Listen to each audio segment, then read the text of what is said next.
ఈరోజు యాదాద్రి భువనగిరి జిల్లా BRS party కార్యాలయం మీద కాంగ్రెస్ పార్టీ గుండాలు దాడి చేసినటువంటి తీరును చాలా తీవ్రంగా ఖండిస్తూ ఉన్నాం. ముఖ్యంగా ప్రజాస్వామ్యంలో ఇలాంటి దాడులకు ఆస్కారమే లేదు.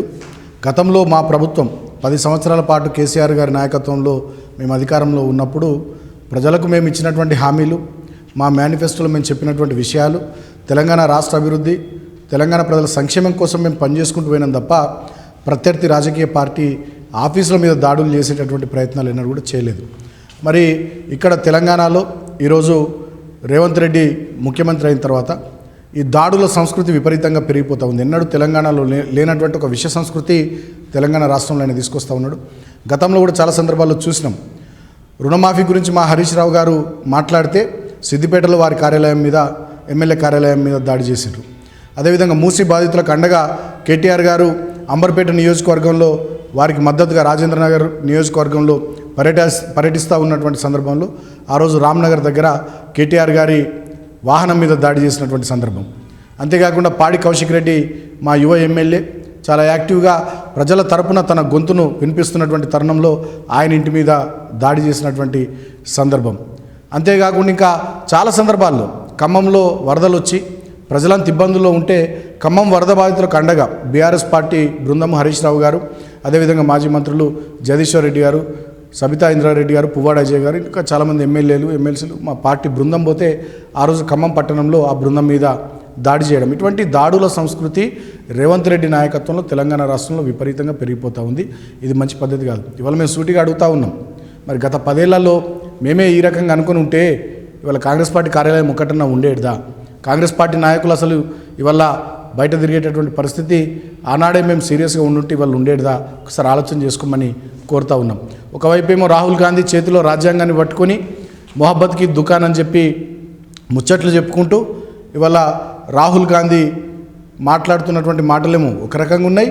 ఇక్కడ రేవంత్ రెడ్డి నాయకత్వంలో తెలంగాణలో కాంగ్రెస్ పార్టీ ప్రభుత్వం చేస్తున్నటువంటి కార్యక్రమాలు ఇంకో రకంగా ఉన్నాయి. కేవలం బీఆర్ఎస్ పార్టీ కార్యాలయం మీదనే కాదు, మొన్న కూడా బీజేపీ పార్టీ కార్యాలయం మీద దాడి చేసేటటువంటి ఒక విష సంస్కృతి, దుర్మార్గమైనటువంటి పరిస్థితి తెలంగాణలో ఈ రేవంత్ రెడ్డి నాయకత్వంలో రావడం నిజంగా చాలా దురదృష్టకరం.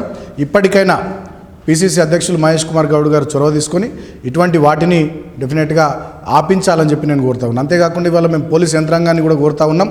మరి ప్రజల కోసం ప్రశ్నిస్తున్నటువంటి కేటీఆర్ గారి మీద, హరీష్ గారి మీద, మా పార్టీ నాయకులు మా అందరి మీద విచ్చలవిడిగా కేసులు పెడుతున్నటువంటి పోలీసు అధికారులు, డీజీపీ కానీ, జిల్లా ఎస్పీ కానీ, మరి ఇప్పటిదాకా కాంగ్రెస్ పార్టీ గుండాలు బీఆర్ఎస్ పార్టీ కార్యాలయం మీద యాదాద్రి భువనగిరి జిల్లాలో దాడి చేస్తే మా కార్యకర్తలు, నాయకులంతా పోయి పోలీస్ స్టేషన్ ముందు ధర్నా చేస్తే ఇప్పటి వరకు కూడా వాళ్ళని గుర్తించకపోవడం, వాళ్ళని అరెస్ట్ చేయకపోవడం, కేసు పెట్టకపోవడం, అంటే పోలీసులే దగ్గరగా ఉండి ఈ కార్యాలయం మీద దాడి చేయించారని మా వాళ్ళు ఏదైతే చెప్తా ఉన్నారో యాదాద్రి భువనగిరి జిల్లా కార్యకర్తలు, అది నిజమని నమ్మే పరిస్థితి కనబడుతూ ఉంది. ఇప్పటికైనా పోలీసులు నిష్పక్షపాతంగా వ్యవహరించాలి, పారదర్శకంగా వ్యవహరించాలి. అధికారం ఇవ్వని సొత్తు కాదు, అధికారం ఇవ్వనికి శాశ్వతం కాదు. డెఫినెట్గా ప్రజా ఆశీర్వాదంతో ఖచ్చితంగా రాబోయే రోజుల్లో మళ్ళా మేము కూడా అధికారంలోకి వస్తాం. అధికారులు కూడా ఈ విషయాన్ని గుర్తుపెట్టుకొని పారదర్శకంగా ఈ విషయంలో వ్యవహారం చేయాలి. భవిష్యత్తులో కూడా పార్టీ కార్యాలయాల మీద కానీ, ప్రతిపక్ష పార్టీ నాయకుల మీద కానీ ఈ దాడుల సంప్రదాయాన్ని కొనసాగించకుండా పిసిసి అధ్యక్షుడు చొరవ తీసుకోవాలి. లేకపోయినట్లయితే ఖచ్చితంగా జరగబోయే పరిణామాలు చాలా తీవ్రంగా ఉంటాయి. ప్రజలు ఎవరు చూస్తూ ఊరుకోరు. తెలంగాణ సమాజం ఇటువంటి వాటిని ఇష్టపడదు. తెలంగాణ సమాజం చూస్తూ ఊరుకోదు. రేపు ప్రజలు తిరగబడే రోజులు వచ్చినాడు, ప్రజలు తిరగబడే పరిస్థితులు వచ్చినాడు కాంగ్రెస్ పార్టీ నాయకులు మీరు ఎవరు తట్టుకోలేరు. మీ ప్రభుత్వం కూడా ఏమీ చేయలేదు. పరిస్థితులు చేజారిపోకుండా, అంత దూరం తీసుకొని రాకుండా కాంగ్రెస్ పార్టీ పిసిసి అధ్యక్షుడు చొరవ తీసుకోవాలి.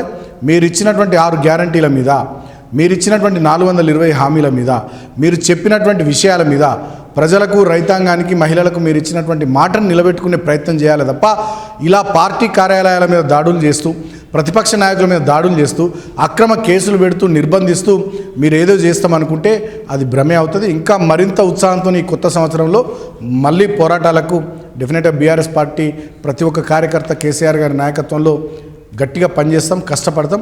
ఇటువంటి దాడులతో మమ్మల్ని బెదిరించలేరు, మమ్మల్ని ఆపలేరు అని చెప్పి మరొకసారి నేను కాంగ్రెస్ పార్టీ నాయకులను హెచ్చరిస్తూ ఉన్నాను.